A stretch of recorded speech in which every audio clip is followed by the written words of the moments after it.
Kembali di Metro Siang pemirsa, mantan Menteri Pendidikan, Kebudayaan, Riset dan Teknologi Nadiem Makarim akhirnya buka suara soal dugaan korupsi proyek laptop Chromebook senilai 9,9 triliun rupiah yang tengah disidik Kejaksaan Agung. Ya, Nadiem mengaku siap diperiksa dan membantah kabur.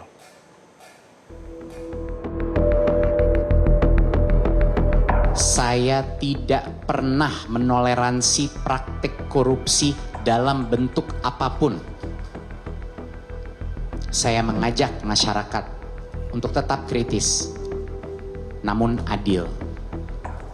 Tidak terburu-buru dalam menarik kesimpulan. Disukan menjadi buronan kasus dugaan korupsi pengadaan laptop Chromebook senilai 9,9 triliun rupiah di lingkungan Kementerian Pendidikan, Kebudayaan, Riset dan Teknologi, Nadiem Makarim akhirnya muncul ke publik. Rumor soal status hukum Nadiem mencuat usai Kejagung menggeledah rumah dan apartemen milik 3 staf susnya dalam dugaan korupsi yang terjadi di masa Nadiem menjabat, yakni di tahun 2019 hingga 2022. Kuasa hukum Nadiem, Hotman Paris, memastikan kliennya mematuhi proses hukum dan siap untuk diperiksa.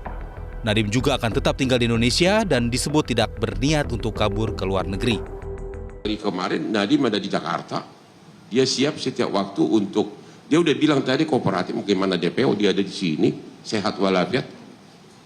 Nggak benar, justru tujuan dilakukan konferensi pers ini adalah untuk menerangkan ke publik bahwa Nadiem itu akan kooperatif, menghargai kewenangan kejaksaan, dan siap setiap waktu, dan tidak ada dan membantah seolah-olah kabur atau kemana, ada di dalam negeri. Dalam kesempatan itu, Nadiem menjelaskan pengadaan 1,1 juta unit laptop beserta modem 3G dan proyektor untuk lebih dari 77.000 sekolah dalam kurun waktu 4 tahun dilakukan demi mendukung pembelajaran jarak jauh. Nadiem mengaku terkejut Kejaksaan Agung mengusut dugaan korupsi pengadaan laptop di kementeriannya itu. Kami dari awal proses mengundang Jamdatun, mengundang Kejaksaan untuk mengawal dan mendampingi proses ini agar proses ini terjadi secara aman dan semua peraturan telah terpenuhi.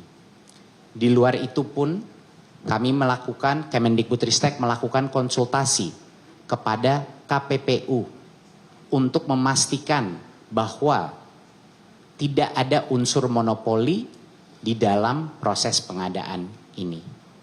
Jadi sudah berbagai macam jalur yang ditempuh untuk memastikan bahwa pengadaan sebesar ini yang memang selalu kami mengetahui dari awal pasti ada resikonya, dikawal dengan berbagai instansi. Jadi itu adalah hal yang ingin saya utarakan. Inilah salah satu alasan kenapa saya juga terkejut waktu mengetahui berita ini. Sementara Kepala Pusat Penerangan Hukum Kejaksaan Agung Haris Siregar menyatakan penyidik masih fokus mengumpulkan bukti sebanyak mungkin untuk membuat terang tindak pidana tersebut. Harli menyebut pihaknya akan meneliti soal kejaksaan yang disebut turut memberikan pendampingan dalam proyek laptop Kemendikbudristek tersebut. Itu kita akan teliti ya, apakah memang dalam proses pengadaan Chromebook ini sudah melibatkan pihak-pihak termasuk pihak kami ya dalam memberikan pendapat hukumnya. Tapi yang perlu bahwa itu yang saya sampaikan, penyidik sekarang sedang fokus untuk melakukan penggalian terhadap bukti-bukti sebanyak mungkin.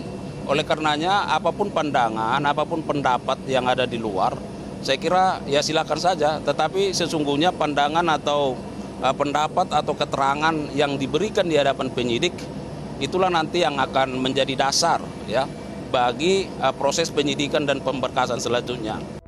Harli menegaskan pemeriksaan terhadap ex-Mendikbudristek Nadiem Makarim sesuai kebutuhan penyidik. Ia meminta semua pihak untuk tidak berpolemik dan menghargai pandangan yang muncul di masyarakat. Yang jelas, menurut Harli, penyidik Kejaksaan Agung berpedoman pada bukti-bukti yang diperoleh dalam kasus itu. Tim Liputan Metro TV. Jelajahi cara baru mendapatkan informasi. Download Metro TV Extend sekarang.